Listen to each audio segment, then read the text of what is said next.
बिस्मिल्लाहिर्रहमानिर्रहीम। अस्सलाम वालेकुम स्टूडेंट्स। सो नेक्स्ट चैप्टर जो हम आज स्टार्ट करने जा रहे हैं that is amphibians, amphibian from the zoology see. So amphibian जो है वी नो एम्फीबियंस क्या हैं, ऐसे लिविंग ऑर्गेनिज्म जो है हम कहते हैं कि जो अपने हाफ लाइफ जो है वो आपके पास लैंड के ऊपर गुजारते हैं, और हाफ लाइफ तो वी कांट से कि कंप्लीट हाफ लाइफ, बिकॉज वो आपके पास पानी में भी रह सकते हैं और लैंड के ऊपर भी रह सकते हैं और रहते हैं। जैसा कि हम कहते हैं रिप्रोडक्शन के लिए जो है वो आपके पास वो वाटर को प्रेफर करते हैं, ये वाटर के अंदर जो है वो आपके पास क्या करते हैं, वो रिप्रोड्यूस करते हैं। So moving on to our main topic that is evolutionary perspective. Evolutionary perspective okay, सामने आपके पास वर्ड है amphibia. Amphibia means living a double life. Obviously double life means one part of life on land and one part of life in water. So class amphibia जो है इसके अंदर आपके पास मौजूद हैं फ्रॉग्स, टोड्स, यहाँ पे आपके पास मिस्टेक है, टोड्स है, इट्स टोड्स। टोड्स जो हैं, सेलेमेंडर्स और सिसिलियंस जो हैं, they are present in the class amphibia. So ये जो क्लास है इसका जो नेम है वो शो करता है that they move between water and land. ठीक है, ये वाटर और लैंड पे जो है ये मूव करते हैं। So they spend one stage of their life in water and the other one on land. So amphibians को जो है वो टेट्रापॉड्स भी कहा जाता है। Tetrapod, tetra means four and pods obviously stands for the appendages और फीड्स वी कैन से। या ये जो टर्म है टेट्रापॉड, ये कोई टेक्सोनमिक टर्म नहीं है, ठीक है, मतलब इसको क्लासिफाई नहीं किया गया, बल्कि फिशेस के अलावा बाकी जितने भी आपके पास वर्टिब्रेट्स हैं which are present on the land, they are termed as the tetrapod. तो आपके पास बहुत सारे टेट्रापॉड जो हैं वो अडेप्टेड है ऑन द लैंड, जो आपके पास लैंड के ऊपर रह रहे हैं। फिर हम बात करते हैं जिनके फाइलोजेनेटिक रिलेशनशिप को। सो फर्स्टली हम जो है उसमें स्टडी करने जा रहे हैं एवोल्यूशन जो है वो वर्टिब्रेट्स की एवोल्यूशन कैसे हुई। सो वो कह रहे हैं कि आपके पास बहुत सी जो है वो अडेप्टिव रेडिएशंस जो हैं उनके ज़रिए से आपके पास क्या बने, वर्टिब्रेट्स बने during first 250 million years of vertebrate history. हम कहते हैं कि आपके पास वो जो पहला 250 मिलियन जो है वो आपके पास ईयर्स का वर्टिब्रेट्स की जो हिस्ट्री का ड्यूरेशन है, उसके अंदर बहुत सारे ग्रुप्स जो हैं वो आपके पास बन गए थे वर्टिब्रेट्स के। लेकिन हम बात करें कि दस the vertebrates field most aquatic habitat, लेकिन आपके पास वर्टिब्रेट्स ने क्या किया था, मोस्टली जो है वो एक्वेटिक हैबिटेट को ही अपनाया था। वर्टिब्रेट्स तो बन गए, बहुत सारे मुख्तलिफ अक़साम के बन गए, मुख्तलिफ ग्रुप्स बन गए, लेकिन वो लैंड पे नहीं आए। They were present on the water, they were present in the water, aquatic habitat में थे। सो अगर हम बात करें आपके पास प्री हिस्टोरिक वाटर की, तो आपके पास पानी में पुराने वक्तों में जो पानी जो था उसके अंदर बहुत सारे जो है वो ऑब्वियसली लिविंग ऑर्गेनिज्म थे, वर्टिब्रेट्स भी थे और वो एक्टिव प्रीडेटर भी थे, मतलब एक्टिव और बहुत पावरफुल प्रीडेटर्स है जो आपके पास प्रीडेशन करते थे। हमने फिशेस को पढ़ा, fishes are vertebrates and there are a larger group of fishes जो आपके पास बहुत एक्टिवली प्रीडेट करती हैं और एक लार्जर जो है वो साइज़ भी रखती हैं। सो वर्टिब्रेट्स जो हैं वो लैंड्स पे एब्सेंट थे, लेकिन कुछ इनवर्टिब्रेट्स जिसमें हम आर्थ्रोपोडास जो हैं उनको की भी बात करते हैं। जैसे आपने क्रस्टेशियन ये केकड़े देखें, वो आपके पास मोस्टली जो है पानी में भी रह रहे थे, ज़मीन पे भी जो है वो एजेस पे, और इधर उधर बहुत सारे जो है वो आर्थ्रोपोड्स आपके पास क्या करते हैं कि लैंड पे जो है वो मूव करते हैं। ठीक है, so only some arthropods lived there as a predator. कुछ आर्थ्रोपोड्स जो है वो रहते थे जो छोटे मोटे जो है वो आपके पास जो कीड़े मकोड़े होते थे या आपके पास जो वर्म्स होते थे उनके ऊपर प्रीडेट कर लेते थे। लेकिन आपके पास कोई भी वर्टिब्रेट प्रीडेटर जो है वो लैंड के ऊपर नहीं था जो उन आर्थ्रोपोड्स को खा सके जो आपके पास किनारों के ऊपर घूम रहे होते थे।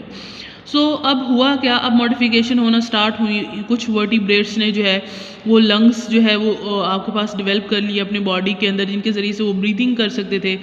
उसके अलावा उन्होंने मस्कुलर फिन्स बना लिए, जिनके ज़रिए से आपके पास मस्कुलर फिन्स मतलब फिन्स आपके पास एक टाइप ऑफ अपेंडेज है जिसके ज़रिए से स्विमिंग करती हैं फिशेस। सो फिन्स जो हैं वो आपके पास बना ली हैं विच वर मस्कुलर इन नेचर।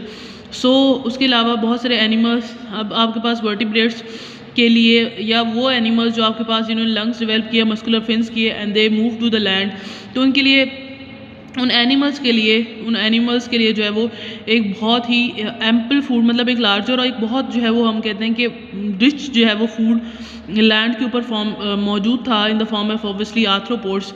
आर्थ्रोपोड्स हम कहते हैं कि आपके पास मेजर जो है वो कंपोनेंट था उनकी डाइट का जो है वो आपके पास, और आज भी जो है वो मॉडर्न एम्फीबियंस जो है वो भी वो आर्थ्रोपॉड पे आपके पास क्या करते हैं, फीड करते हैं। तो एवोल्यूशन जो है वो एम्फीबियंस की हुई, अडेप्टिव रेडिएशंस जो हैं वो भी हुई, मतलब कि आपके पास बहुत सारे एम्फीबियंस के ग्रुप्स बन गए और आज जो है वो एक लार्जर वैरायटी जो है वो एम्फीबियंस की आपके पास पाई जाती है। सो हम कहते हैं कि लेटर जो है वो convergent and parallel evolution took place in amphibians and the wider spread extinction took place. हम कहते हैं कन्वर्जेंट आपके पास जो है वो कन्वर्जेंट एवोल्यूशन हुई, मतलब बहुत सारे डिफरेंट जो आपके पास लिविंग ऑर्गेनिज्म थे वो आपके पास जो है वो दे ट्रांसफॉर्म्ड इनटू एम्फीबियंस, और उसके साथ साथ जो है वो पैरेलल एवोल्यूशन के ज़रिए से भी बहुत सारे एम्फीबियंस जो बने और बहुत सारे एक्सटिंक्ट भी हो गए। सो फर्स्ट एम्फीबियन के बारे में अगर हम बात करें तो आपके पास जो है वो पहला एम्फीबियन जो है वो आपके पास क्या था ये कोई नहीं जानता, लेकिन वो कह रहे हैं कि आपके पास अगर आप लिम्ब्स का स्ट्रक्चर, स्कल और जो आपके पास टीथ हैं वो आप जो है वो स्टेगोस्टेगा का जो है वो देखें तो स्टेगोस्टेगा जो है आपके पास इसको अर्लीस्ट एम्फीबियन जो है वो ये उनसे रिजेंबल भी करता है और माना भी जा सकता है। तो दो लिनेजेस या दो हमारे पास जो है वो मेनली आपके पास रिलेशनशिप्स आते हैं जो आप हमें एम्फीबियंस के मिलते हैं, या हम कहते हैं कि आपके पास जो है वो ऐसे ग्रुप्स मिलते हैं जो आपके पास क्या हैं जो obviously they are sported and they are having the relationship between each other. एक जो है वो आपके पास लेट डिवोनियन में था और दूसरा जो है वो आपके पास अर्ली कार्बोनिफेरस पीरियड के दौरान था। ये लिनेजेस जो हैं ऑब्वियसली ये क्या हुआ mainly obviously they are having the relationship with each other, लेकिन इनका जो है वो थोड़ा सा डिफ्रेंसिएशन कहाँ पे आता है कि इनका जो रूफ है, roof means their upper part और dorsal part of the body वो डिफ्रेंशिएटेड है, और इनका जो पोस्टीरियर पोर्शन, इनका जो स्कल है उनके obviously they are saying the attachment of posterior portion of the skull to each other, और इनका जो पोस्टीरियर पोर्शन है स्कल का they are attach to each other. Then दो लिनेजेस जो हैं वो आपके सामने रख रहे हैं। First one is the amniotic lineage and other one is non amniotic lineage. So पहली जो आपके पास amniotic and non amniotic lineage जो है these are on the basis of the egg, कि आपके पास जो एग फॉर्मेशन है वो एमनियोटिक एग है या जो है वो नॉन एमनियोटिक एग होता है। So one lineage of the amphibians become extinct in the late Carboniferous. ये आपके पास एक जो लिनेज था एम्फीबियंस का वो जो है वो कार्बोनिफेरस के अंदर एक्सटिंक्ट हो गया। And a amniotic egg evolve in this group, और ए एमनियोटिक ग्रुप जो है वो इनके अंदर इवॉल्व हुआ, जो आपके पास क्या करता था, obviously they were having the shell and they obviously can resist the dryness, so the lineage is known as the amniotic lineage. So this lineage formed the reptiles, birds and mammals. इस lineage से further on जो आपके पास evolution हुई उसमें जो है वो आपके पास reptile, birds और mammals बने। फिर हमारे पास दूसरी जो है वो lineage आती है, that is the non amniotic lineage। जो दूसरा lineage था आपके पास वो जुरासिक पीरियड के अंदर जो है वो आपके पास ग्रो किया, और बहुत सारे जो है वो आपके पास जो इस लिनेज के एनिमल्स हैं वो एक्सटिंक्ट भी कर गए, लेकिन कुछ जो है मतलब इसी लिनेज में से कुछ जो थे उन्होंने आपके पास जो है वो लिविंग जो एम्फीबियंस हैं उनके बहुत सारे ऑर्डर्स जो हैं वो बना रखे हैं, और इस लिनेज के अंदर पाए जाने वाले लिविंग ऑर्गेनिज्म का जो एग होता है that is non amniotic egg. So that's why this lineage is non as the non amniotic lineage. Here you can see ichthyostega. So